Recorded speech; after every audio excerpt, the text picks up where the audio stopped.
I would venture to say that most of us watercolor artists have tried Daniel Smith paints or at least heard of them.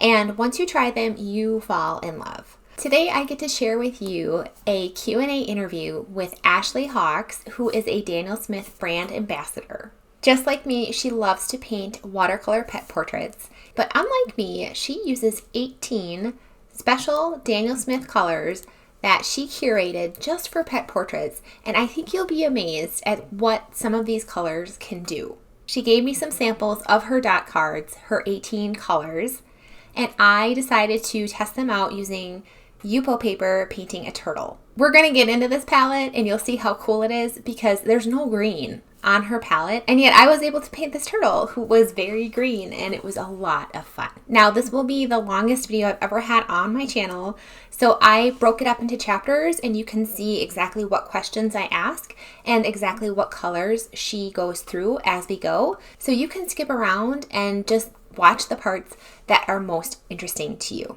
Hi, Ashley. Thank you so much for joining me on my channel. I am so excited to get to know you, and I have some questions ready to go. First question, how did you become a Daniel Smith ambassador? Oh, how can I tell this story without it going on too long?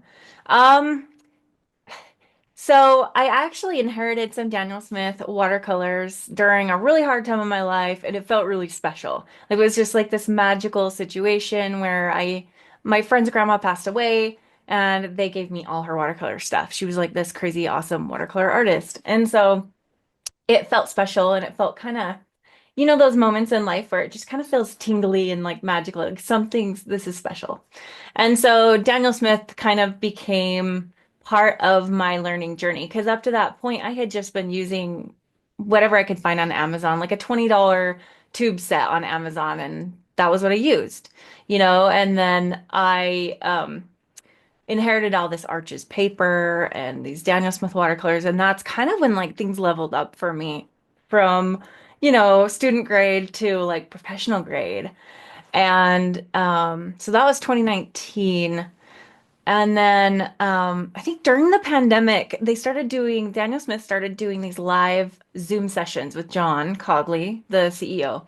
And I started kind of watching and lurking in the background. I didn't turn my camera on. I just stayed quiet and I would watch. And it was the highlight of my week. So it's every Thursday and Friday.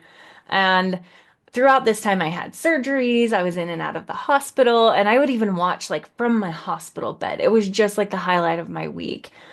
And the day came where I kind of got braver and braver, and I would turn on my camera and start, showing my art I made with the paint. And I just grew to love this community. It's just like a big family. And so these people started to kind of be like a family to me. And then I would share my art on my Instagram and I would tag Daniel Smith. And there's a lovely woman named Ethel who is kind of the person behind the logo on Instagram. So when you share on Instagram, and it gets reposted. It's Ethel. And she's a beautiful, beautiful human from the Philippines. And so anyway, because I was like so obsessively like tagging Daniel Smith, I was in the Zooms, I got Ethel's attention. And so I was just a regular. Every week I was Mhm. there on the Zoom meetings, and I was contributing and answering questions from the public even, and I wanted to be an ambassador. Like who wouldn't? But Mhm. more than anything, it was about being part of the family. This company it's not just a company. It's just such an amazing group of humans, and I wanted to be part of it.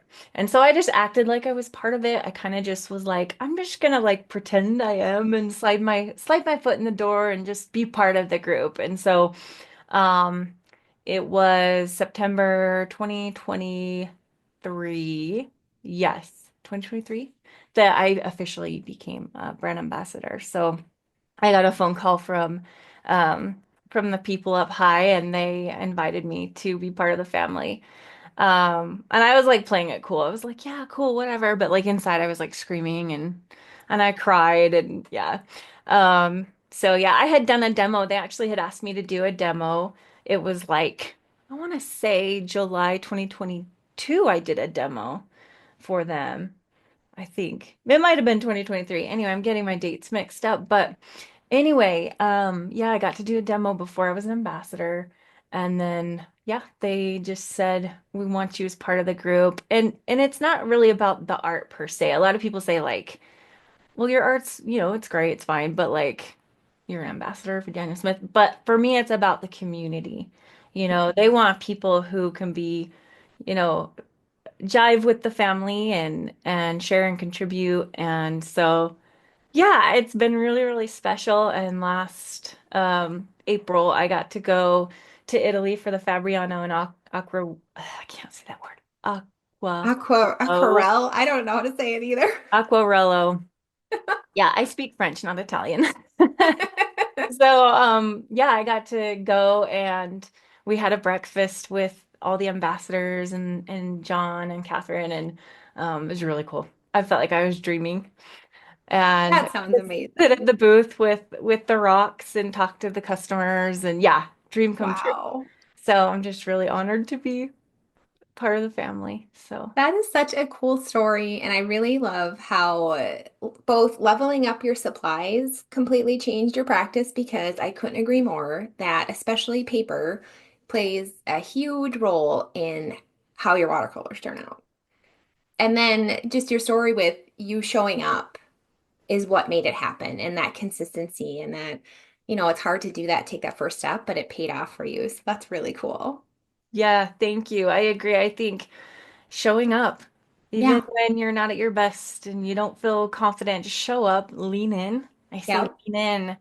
lean into Yeah. what lights you on fire because that's where the magic is. Okay, that is the best. What is your best piece of advice for beginners? Oh my goodness, that's such a great question. Oh, well, I would say lean in, like I already said. Yeah, Um, it's a journey and it's a beautiful journey. There's no comparison because everybody, it's not like a ladder. We're not climbing a ladder. Turn that ladder on its side. there you go. And we're just all on different parts of our journey, so don't compare yourself to anybody ever. If you're if you want to compare yourself, to your past self. We're always be open to learning and growing and be open to critique because it's not about your value as a human. Your art, if somebody judges your art, it's not about you, it's your value's not on the line. Mhm. And make sure that this is a sacred practice for you that brings you joy, right? Like that's Yeah, why we do this is the almost like the meditative practice that it is. It's very sacred in a lot of ways. For me, especially when I first really delved into watercolor, I've been into it my whole life, just like dabbling. hmm But my daughter has a disability, and in 2019, she had a really horrific surgery on her legs. And that time was really emotionally taxing. And that's kind of when like watercolor became a reprieve for me. And so I take it seriously in the sense that a lot of people put way too much pressure on themselves as yeah, beginners. yeah, And so I just say make sure, light a candle. If you can only spend 5 minutes a day, yeah. make this your special, like sacred practice and always, always, always be learning. YouTube. Like Yep. that is Yep. really, there's so many resources. There's no excuse in this day and age to not be always learning and growing. Oh, that's such great advice. I love that. I can fall into the comparison trap too, and I try Sure. to just redirect it to being inspirational instead of something that could eat away at me. So, yeah, turn the ladder on its side. That was really good. Yes. Yeah. Thank you. Yeah, I Um, I was just gonna point out, like what you said, that we all have that. It's mhm, going to be there. It mhm. doesn't go away. It's human nature. Right. But like redirecting, I love that you said redirect it. It's like it's gonna be there, but it doesn't get to drive the car. Yes. Tell it to get in the back seat. Yes. Oh, good stuff right there.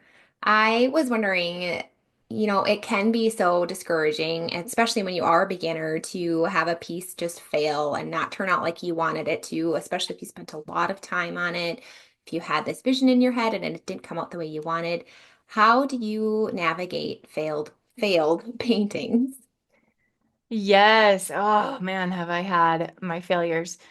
Um, I think the biggest thing is redefine the word failure, first of all. We've really got to redefine it because what does it mean if you failed? Does it mean that you walked away when you could have, maybe kept trying or started over? Because there's a lot of times that a painting has failed if I don't try again or start over or, slap some watercolor ground on the paper and try to start again. Mhm.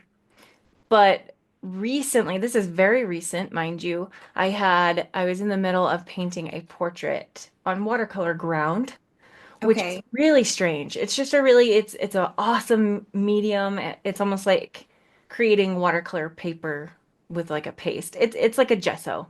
And I was trying to paint a portrait, which I never do portraits of humans. Like it was Aragon from Lord of the Rings, one of my favorite characters. Like why Ooh. st I don't know what I was thinking, but I had all this confidence. I was like, oh, I can totally do this. It was just not going well. And I actually wrote a blog about this recently. Like before I knew it, it just looked like Ted Danson. You know, Ted Danson. Oh, I'm like, yes. and my I know that. husband came in and he's like, is that Jesus? Like, I was like, this is not going well. And I was just getting flustered Hmm. because I had gone in thinking, oh, I've got this, I've got this. And it was just so bad. It was so bad. And I had been listening to a podcast while painting, and it was a Yeah. man talking about coaching. He coaches people all over the world, and he was talking about coaching athletes. And before every game, he makes sure to say to them, if you are okay with every possible outcome, you have nothing to fear.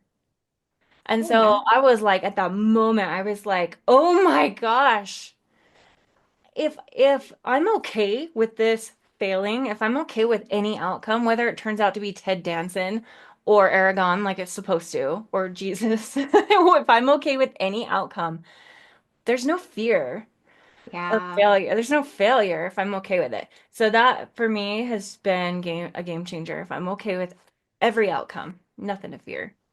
That's awesome. That's a really fresh perspective. I've never heard that before, and that sounds really uplifting. A really good way to approach painting in general. Um, I kind of sneakily found out where you get some of your reference photos, and it was a really big help for me. So I want to ask you, so everybody else knows, where do you get your reference photos to paint from? Yes, so I actually really love unsplash.com. And they used to be completely free. They now have a subscription service, which I have subscribed to, and it is worth it. Okay. But it's just royalty-free reference photos, and they're really high quality. But as always, we got to make sure to tag the artist. I always try to make sure to give credit, because I was a photographer for many years, and I know how it feels to not, to have your art being out there, especially people making paintings of your photos and Right. like get no credit. So yeah, I always put that in there.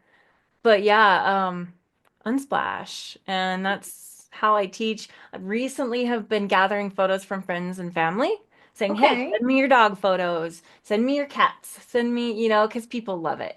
Oh, So yeah. yes, Unsplash. But I am Okay. leaning a little more lately into like using, my own photos or friends and families. Nice. That's very helpful. Um, I have one more question before I want to know a little bit more about Daniel Smith. How many kinds of papers or surfaces have you painted on? And then why do you love Fabriano soft press? Great question. Yeah, so over the years since 2019, when I inherited that Arches paper, it was all kinds of textures. It was the traditional white, it was the bright white or whatever they call it, rough, hot press, 300 pound, 140 pound. And so that kind of started me on like this exploration journey. And then I went from that to like I've tried all the different Kansans and all the different Saunders, Waterford, Balking, like getting into cotton papers specifically. Yeah. I've tried many of the, Arteza and all these different brands that do like the pulp papers, which are totally fine. They're, Mhm. they have their place. I feel like if you can get really, really good using crap for supplies, when you finally get the professional stuff, It can go two ways. You're like, whoa. Because if you can learn with like really cheap tools, when you Hmm. get the good stuff, you're like, whoa, okay, level up time. Hmm. Or it's frustrating because it's different. Yes. So that was my experience. When I first got cotton paper, I got frustrated because I had been so used to like the Canson XL, Hmm. the cheapest stuff. And so when I finally got the cotton stuff, I was like, well, okay, this is different. Not worse, but different. And so Right. now I was on this journey. I've tried the only I it would be easier to say what I haven't tried. I haven't painted on clayboard. Allie Kavanaugh, she's a ambassador for Core Watercolors. She paints exclusively on clayboard with Okay. watercolor, which is Okay. amazing portraiture. Got to check out Allie Kavanaugh. Very inspiring story. But Okay. yeah, so I haven't painted on that, and some of the like the French brand Lan Aquarelle, I haven't tried that one, and I want to. I just tried Hanamule yesterday for the first time, the Nice. Hanamule collection. That was interesting. I have a review coming soon. But yeah, no matter what I've tried, they all kind of feel similar, right? And I'm into texture and not in the sense that I like rough paper. I like rough paper for when I'm playing and splashing and having fun and I Hmm. want to see granulation. But for Hmm. specifically for my pet portraiture where I need sharp details in the eyes. I need I hate hot press with a fiery hot passion. Every time I'm like, well, I'll try it again. I'm like, I just get so mad. I'm like, it's just, yeah. So yeah, I like a little texture, but I don't like too much. And Fabriano is the only brand I know of that offers this kind of middle ground Hmm. texture. It's not quite cold, it's not quite the smooth hot press, and it's almost like painting on like canvas cloth or something. Wow. And I've just never found anything like it. It's like luxury. Yeah. So, yeah, that's That's kind of where cool. I've landed. Well, that's good. That's the thing. It's like I feel like that is always shifting and changing as you try new things. Like right now, this is my favorite paper, but ask Right. me next year and it could be Sure. different. But I Yeah. do feel the people I've talked to who have tried Fabriano soft press love it. So I Yeah. think that is a good place to be. It's delicious. My brushes like it because for me, like the painting experience is about the way I feel. The way Mm, that the brush feels on the paper. And so for me, more than anything, when I touch my brush, and brushes, we could get into that. I use the silver black velvet mostly, and they're so soft. And when they touch this paper, I'm like, it's just delightful. yes, that's awesome. It's very tactile. It's very It very, comforting. yes, huge. All right. Well, I really want to get into your Daniel Smith dot card, and I'm hoping that as you go through it, you can just basically tell us why you love them.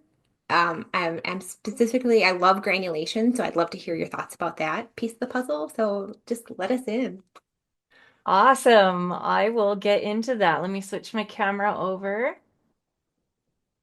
Okay, so this is my favorite subject on the planet, and I am more than happy to be talking about it.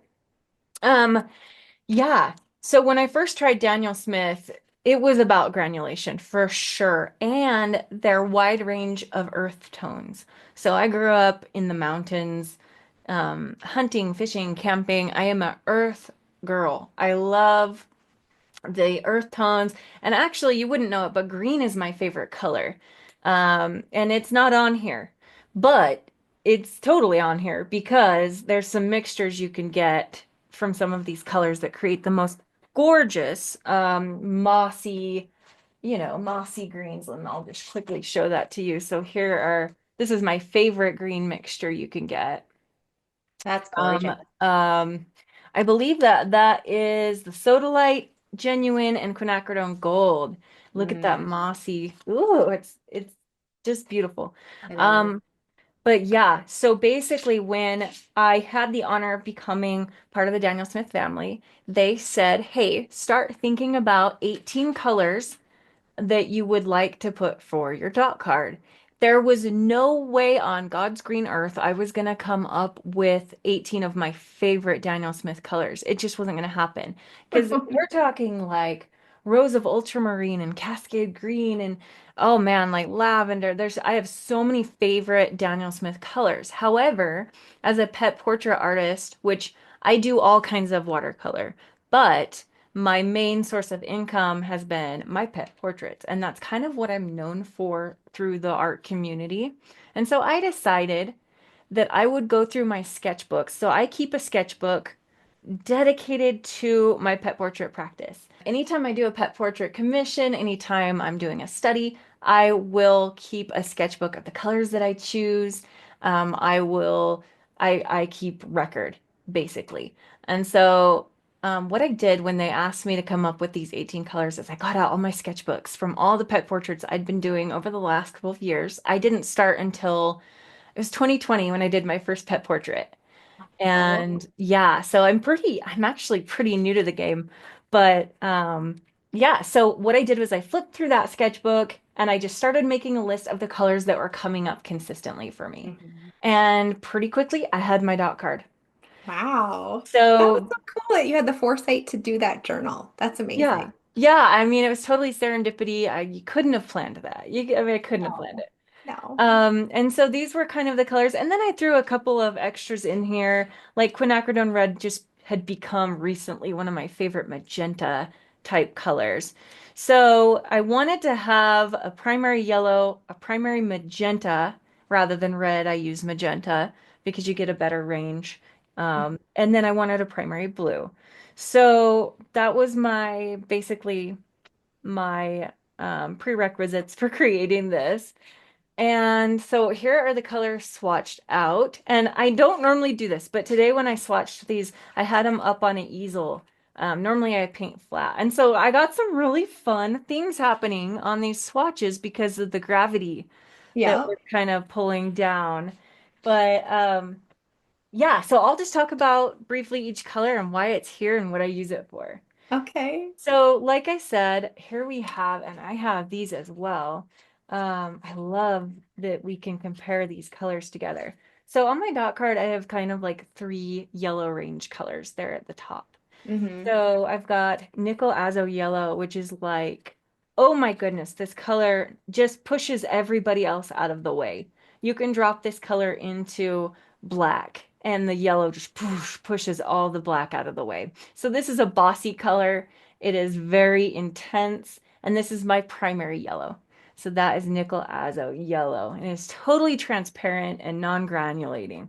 So I love that I wanted to have a few non-granulating colors on my dot card. So like Quinacridone Red, non-granulating. Um, let's see, what else do I have? I think that might be, there's only a couple that are not granulating. I wanted to make sure that I had a good, and most yellows, you can't really find a yellow that does granulate. Quinacridone Gold, they say it granulates, but I don't see it. Now I created texture by like splashing water into these. It's just how I roll. I love Okay. blossoming. I love blooming, cauliflowering, whatever you call it. I love it. Mm-hmm. But so yeah, I've got my three kind of yellow colors. So this is Quinacridone Gold.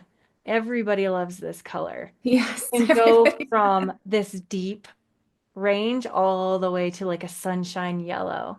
Now, what I love to use this for is anytime I'm painting eyes capture like light, right? The light shines in the eye and bounces back. And to me, quinacridone gold is like liquid sunshine. So anytime I'm doing an eye that has like a green tone or even brown tones, I'll do an underpainting of quin gold first.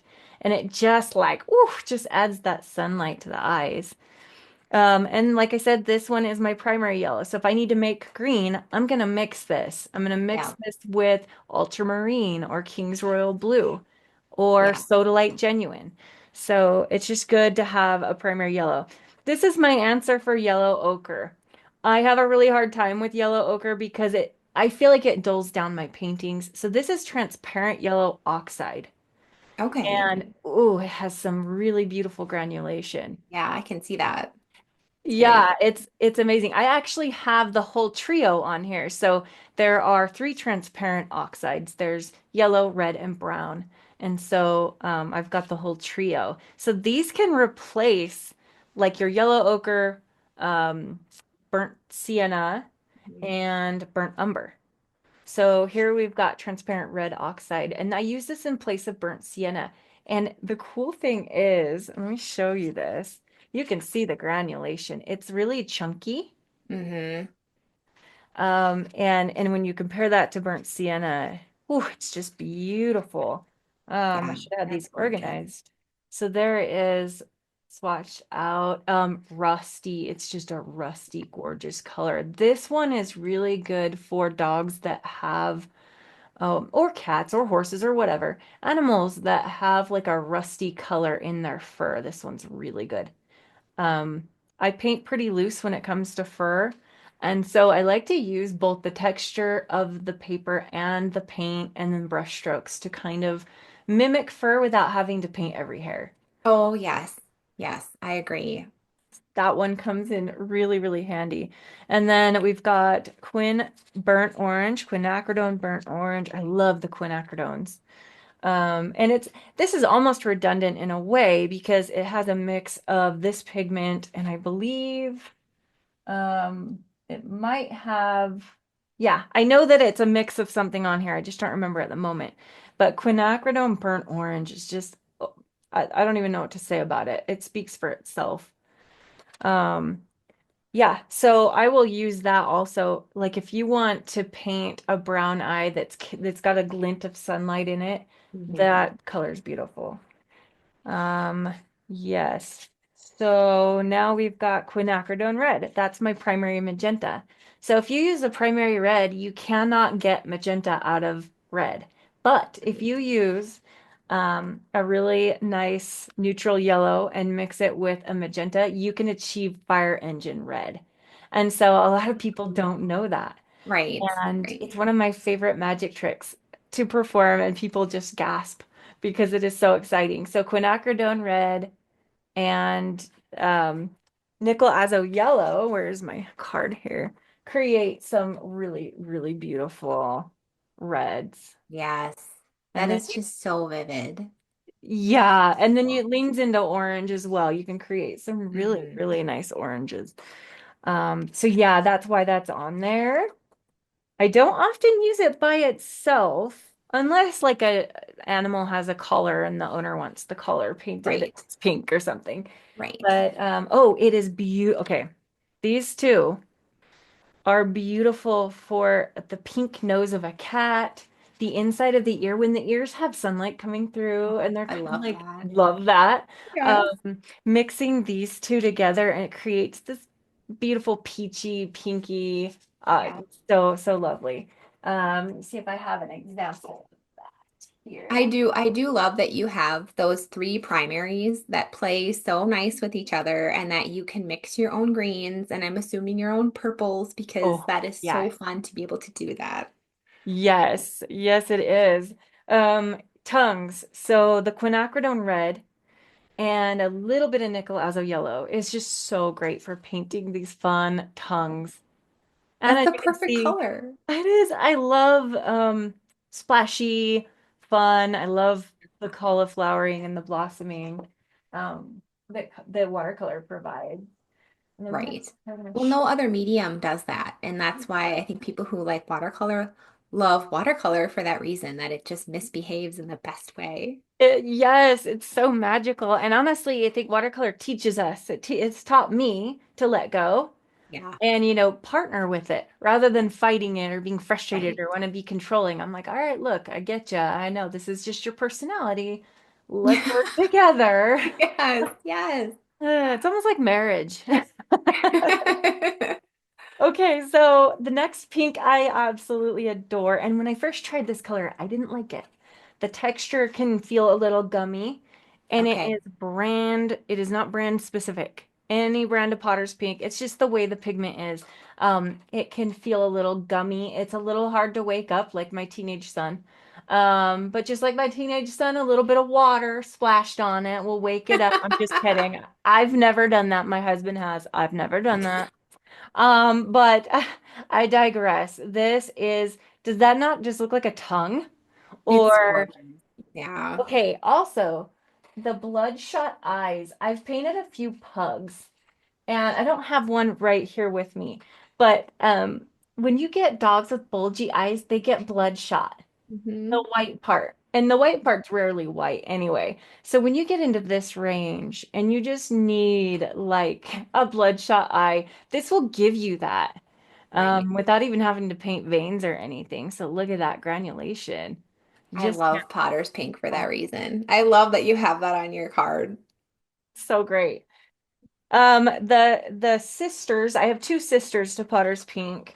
So one is, and I'll hold these together so you can compare. We've got Potter's Pink here at the top, Minnesota Pipestone Genuine, which is one of the Primatech range made from minerals and earth pigments made from rocks and things. Minnesota Pipestone. It's like a pinky brown. Yeah. This one's also great for ears, the insides of ears. It's good for noses, tongues, all kinds of anything you need that's kind of an earthy pink. I just love this color. And it's from Minnesota like you. I know, I noticed that. Can't hate that. That's awesome. No. Okay, and then the other sister in our trio is Piemontite Genuine. Now this color, let me show you an example. It's granulating. The granulation has like a purpley blackness to it. That's And you gorgeous. get these little black chunks, I guess you could say. Mm. It just does some really magical things. And so here's one where I used Piemontite for the ear of this Wow. French bulldog. So up in there. That's gorgeous. Oh my And gosh. there's some other colors on here we're gonna get to. I'm really excited about. Um, Where else? Oh, I also use it. Okay, sometimes when you have an animal with its tongue out, the darker part inside the mouth, that's Piemontite back in there. And I think I added a little neutral tint, which we'll get to. Right. But yeah, it really can achieve some in its mass tone. It really gets deep and dark and rich. Okay, trying to move along quickly. We could be here all day because I love this topic I know, so right? much. Oh my goodness. Okay, we've got another trio here. So these are my browns. The first one is transparent brown oxide. Like, are you kidding me? That's Like, crazy. so this you could use in place of burnt umber if you want more texture and more granulation. And now Hmm. burnt umber this is burnt umber, but it has more of a leathery granulating texture. Yeah. Whereas this one is more chunky. If you let water run through it, those big pigments will kind of just run. You could kind of see that there. Yeah. And That's so really that's burnt umber next to it. They're different, but they're similar. And so nice. I needed both of them. The next one is Van Dyke Brown. You just can't go wrong. It's just the perfect, really deep, rich, dark, grayish chocolate. No, dark Yeah. chocolate brown. Yeah. Yeah. Um, and I also do mix this. I will mix burnt umber and neutral tint and get something similar to this. But when I want just a quick go-to for a chocolate lab or something, and you need that color quick, there you Mhm. go. And that texture. When you're painting fur or you're painting animals of any kind, texture is really the best. The granulation is how I achieve those fur, the look of fur, the look of curly fur, straight hair, like anything, Yeah. because it's doing half the work for us. Yes. Yes. So, okay, now we're getting into our grays. We're getting there. And I didn't intend for these to be trios, but the way that the company just put these on the card, I didn't choose this configuration. Oh, really? No, Okay. it just kind of ended up working out.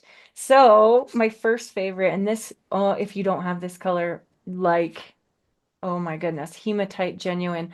I call it elephant skin for very obvious reasons. Yes. And it has this beige undertone, this warm beige undertone.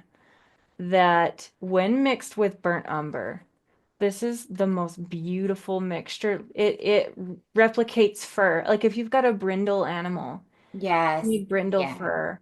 Yeah. And you can use hematite, we add some brown warmth to it with some burnt umber. You can and I The sky is the limit with mixing capabilities for hematite. I mean, it's magnetic. You can actually paint it and then put a magnet under it. And That's those little pigments will move with the magnet. that is so cool. I would have to say if I had to pick one color on your palette, that's my favorite. As hard as it would be that one. And I'm Right. curious, what those that long swatch you have in your hand right now, what kind of paper is that painted on? So this is some of that paper I inherited. This is the 300 pound arches paper, and I don't know if it's cold press or I think it's cold press. Um, Okay, it kind of but looks like cold press to me. it's very old paper from like the Okay. late 90s, and it's still good. I can't even believe it. I'm down to my last pack of this. I mean, she had at least 5 packs of 5 sheets each of the 22 by 30, and then there were a couple packs of 30 by 40 sheets. I mean, Wow. like monster paper. That was 2019. And I'm Wow. finally like almost through it. I thought I'd never get through it, but I finally was like, look, we've got to use this paper because it doesn't last forever. But anyway, yeah, I made these swatches on the 300 pound. Oh, they're beautiful. It's It beautiful. is. It's really showing off that granulation. Sure, yeah, sure is. It really, yeah, it definitely is cold pressed. I did inherit some rough, which also really showcases that granulation. Okay, Hmm. and then the next, so these are our grays. We've got classic Payne's gray. Payne's gray, ironically enough, does have a black pigment in it, which I just recently kind of discovered. I've only kind of within the last couple of years been getting into pigments and understanding pigments. And so when I found out that actually does have a black pigment in it, so that was surprising. I feel like a lot of artists villainize black watercolor, and it doesn't have to be the case. No. And on that note, this is my answer for black. So anytime I need black for the pupil of eyes or the eyeliner, as we call it, around a dog's eye or a cat or any animal, I paint mostly dogs these days. I don't know why, it just has been, that's just what's been happening. Yep, yep. Neutral tint, Yes. the black inside the mouth. And I'm really excited to talk to you about adding more color. But yeah, this is my answer. Now I can warm this up a little bit by adding burnt umber and make it a little bit more neutral because this does have a violet pigment in it. It has a Yeah. black pigment, but it also has a violet. And so it does lean a little more violet. So as you can see on the nose, I was able to neutralize it even more by adding burnt umber. But yeah, I That's even have this in stick form. And I mean, you can see the divot in it. Because my yeah. tiniest brush, I hold this in this hand when I paint eyes. And I Oh, just take my tiny little brush and do the tiny stuff for the eyes. oh, that's so smart. Okay, fun. Yeah, these are great. I Um, also love neutral tint. It is nice to have a neutral black that plays well with others because I've in the past tried to mix Payne's gray as my black, use that as my black, and then when that mixes with oranges and yellows, it can get green because of the blue in it. So neutral tint all the way for black is my yes. opinion as well. Yes, and if you mix the neutral tint with yellow, it makes these beautiful olive greens. Ooh, So okay. this color, the capacity, the sky's the limit. I don't even think I've reached. Like I need to sit down and make a massive mixing chart of all these because there's so many possibilities. Right. Those. So yeah, Payne's gray. Love it. Anytime I'm painting an animal that, you can tell the temperature of a nose or the temperature. Yeah. I'm always looking at the temperature of color. I want to see, does it lean more yellow? Does it lean more, red or blue? And I want to know. And so Payne's gray is such a blue color. And Payne's blue gray is another one that Daniel Smith has that I Oh, just discovered like a year ago and I'm obsessed with. But you can just add fun. ultramarine to it and Yep. create Payne's blue gray. Yeah. Yeah. Cool. So That's speaking exciting. of blues, here's our trio. Okay, so the highlights of eyes, and this is actually a prime example right here and here. The highlights of eyes are rarely white. They're rarely the white of the paper. If you use an eyedropper tool in Canva or Procreate or Photoshop and you hold it on the highlight, you will easily see that oftentimes they're reflecting the sky. And so this is essentially the sky and clouds. And so the color that keeps coming up for me in my sketchbook is King's Royal Blue, which is Oh, actually one of Daniel Smith's newer colors within the last couple of years. It does have a white pigment to it. It's a little more on the opaque side. sure. It's milky. And Mhm. when you start getting into this range, you start really being able to achieve that. Now, yeah, I could do that with my other blue, which is ultramarine. Yes, I can achieve that. But I wanted something quick and it's Yeah. ready. You can see it here on Yep. this Yep. eye I as can see it. well. Hmm. The eyes tell so much. You can see sometimes you can see the photographer, you can see Yes. objects, Right. you can see faces. The eyes tell a story, and yeah, so these two I use a lot for the reflections in eyes. Ultramarine's purpose was I wanted to have just a great primary blue. Mhm. I was leaning like, oh, should I do this or phthalo blue? Because phthalo blue is a non-granulating, totally transparent, totally neutral, perfect mixing blue that gives you bright, vibrant. But I struggle with the phthalos because they are really staining and they're Okay. so intense. And so I Okay. always end up getting too much in my Yeah. palette. And so I decided ultramarine, it granulates. It's just a great go-to. And our final color is another one of the Primatech series. This is Sodalite Genuine.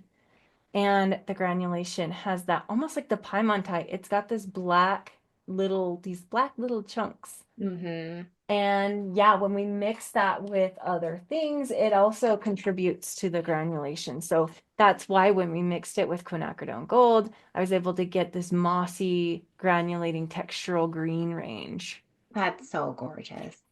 Yeah.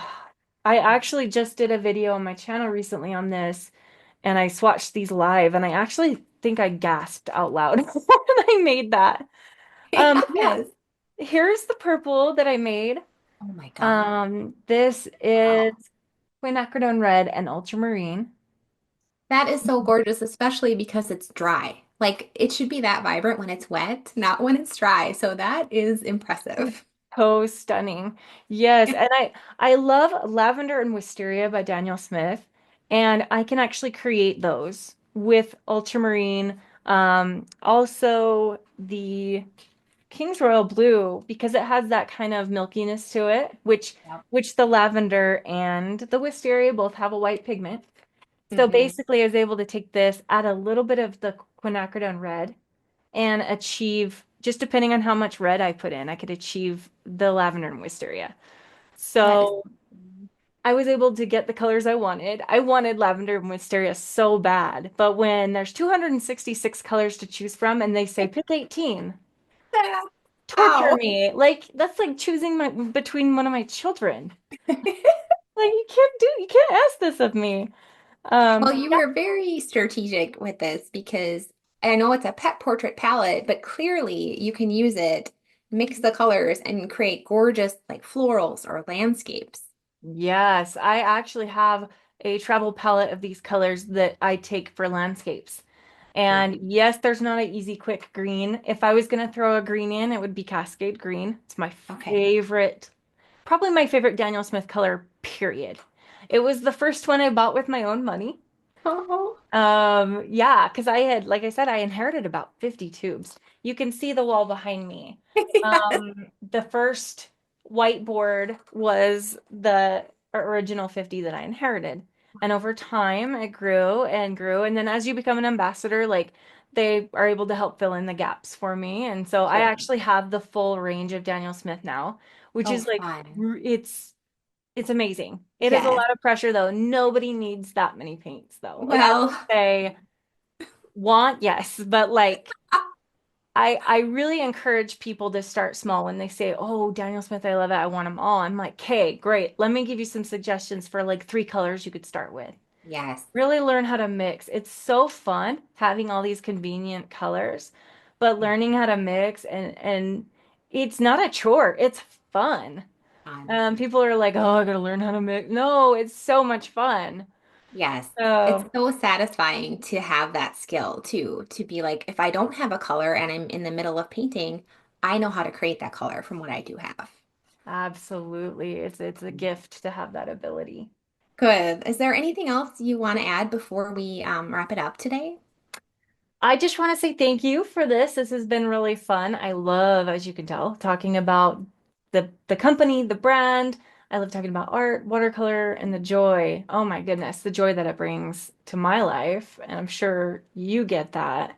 Yes. And I feel honored, as I'm sure you do, to be able to share this gift with the world because so many people are hurting and so many people are struggling. And this, I mean, during the pandemic, we saw so many lives were blessed through art, in general, but watercolor and it's magic. So thank you for having me. I have actually had a lot of fun. Yes, me too. Thank you so much. Now, after Ashley walked me through her dot card paint palette, I was able to walk her through my process for adding color to pet portraits, and she just posted that video on her channel. So make sure to grab that link in the description to watch that video as well. Ashley also has her dot cards and Fabriano paper sample packs available for purchase on her website. She teaches live workshops and offers replays of her workshops. So if you love watercolor and watercolor pet portraits as much as I do, make sure you go and follow her and check out what she has to offer. Give this video a thumbs up if it helped you. Thanks for watching.